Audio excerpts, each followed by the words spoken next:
Hola a todos, soy Benjamín Bermúdez y esta vez estoy en otro video con mi hermano Joaquín en donde vamos a comernos esta gelatina bien grande. Miren mi mano y miren esta gelatina, y esta es la de Joaquín. Se la hice más pequeña porque él no come tanto. Y bueno, vamos a empezar a comer. A ver, acércala. No la cojas así, solo empieza a comer. Está buena.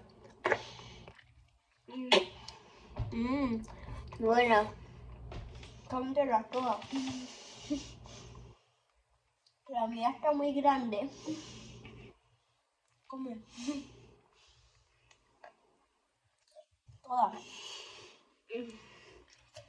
Nuestro reto de hoy es comernos todo esto, aunque así se ve en el video como pequeñito, pero en realidad es muy grande aquí, en la vida real. Y bueno,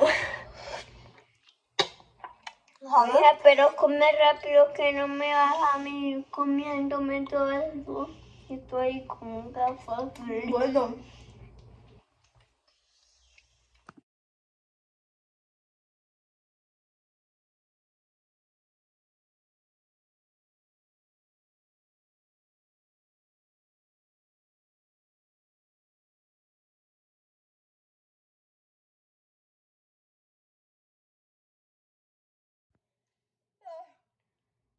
Pues bueno, aquí ya seguimos comiendo. Yo ya lo mío me lo comí todo.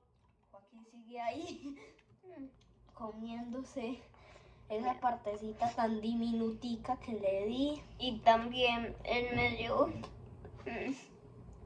yo estoy aquí embutido porque lo volví puré.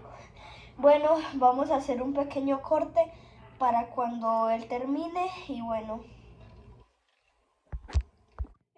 pues aquí ya Joaquín terminó. Aquí está la tabla toda mojada que la emparramó después de terminar.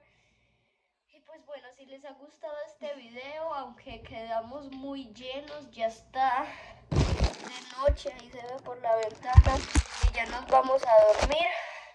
Mañana tenemos que ir al colegio y ya está muy tarde, o sea que nos vamos a dormir y adiós. Adiós. Suscríbanse.